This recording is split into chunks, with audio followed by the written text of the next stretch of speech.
شام کا وقت ہے، مکہ کے پہاڑوں پر رات آہستہ آہستہ اتر رہی ہے۔ کہیں دور سے اذیت کی آوازیں آ رہی ہیں۔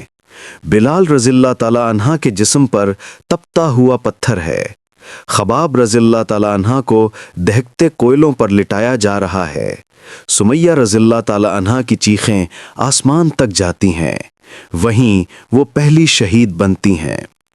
یہ وہ وقت تھا جب اسلام کے ہر دروازے پر موت کھڑی تھی۔ تعداد کم، دشمن طاقتور اور نبی صلی اللہ علیہ وسلم تنہا۔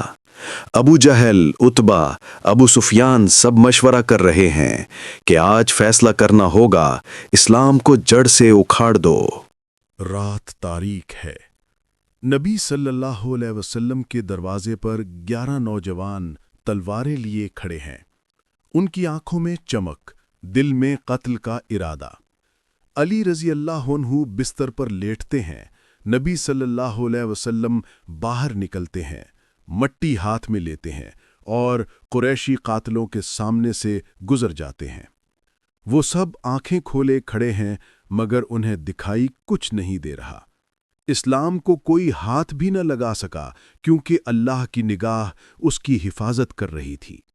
مدینہ کی طرف سفر، قریش چند قدم کے فاصلے پر۔ رات کے اندھیرے میں 2 سوار، نبی اور ابو بکر رضی اللہ عنہ۔ غار ثور کا منظر، مکڑی کا جالا، کبوتر کے انڈے۔ قریش چند قدم کے فاصلے پر۔ ابو بکر کہتے ہیں، یا رسول اللہ، اگر وہ نیچے دیکھ لیں تو ہمیں دیکھ لیں گے۔ رسول صلی اللہ علیہ وسلم نرمی سے کہتے ہیں، غم نہ کر، اللہ ہمارے ساتھ ہے۔ دشمن غصے سے بھر گئے ہیں۔ پورے مکے میں ہلچل ہے۔ ایک اعلان گونجتا ہے، ہم مدینہ پر چڑھائی کریں گے، آج اسلام کا آخری دن ہوگا۔ ہزاروں کا لشکر، تلواریں، نیزے، گھوڑوں کی دھاڑ۔ دشمن کی فوج سنیما کی طرح ہورائزن پر پھیلتی ہوئی۔ مسلمان صرف 313۔ ایک لمحے کو لگتا ہے اسلام ختم ہو جائے گا۔ رات خاموش ہے، آسمان پر ستارے۔ مسلمان سو نہیں سکے۔ دشمن کی آوازیں قریب آ رہی ہیں۔ نبی صلی اللہ علیہ وسلم ایک خیمے میں اکیلے، آنکھوں میں آنسو، دونوں ہاتھ آسمان کی طرف اٹھے ہوئے۔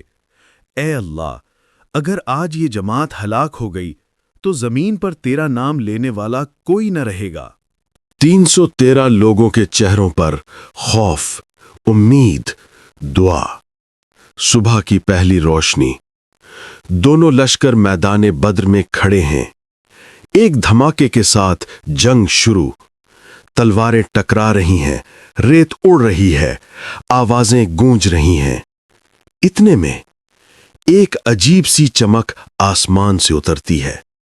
ہوا میں خوشبو پھیلتی ہے۔ سفید لباس میں نورانی فرشتے گرتے ہوئے تیروں کو روک رہے ہیں۔ ایک مسلمان مجاہد چلا اٹھتا ہے، میرے آگے ایک سفید گھوڑے پر سوار مددگار آیا۔ اسی لمحے قرآن کی آیت گونجتی ہے، ہم نے تمہاری مدد کے لیے فرشتے اتارے۔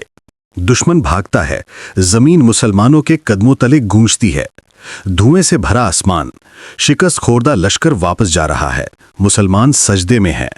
اگر بدر میں مسلمان ہار جاتے تو اسلام شاید کبھی زندہ نہ رہتا، مگر اللہ نے فیصلہ کیا تھا، اسلام ختم ہونے کے لیے نہیں آیا، دنیا بدلنے کے لیے آیا ہے۔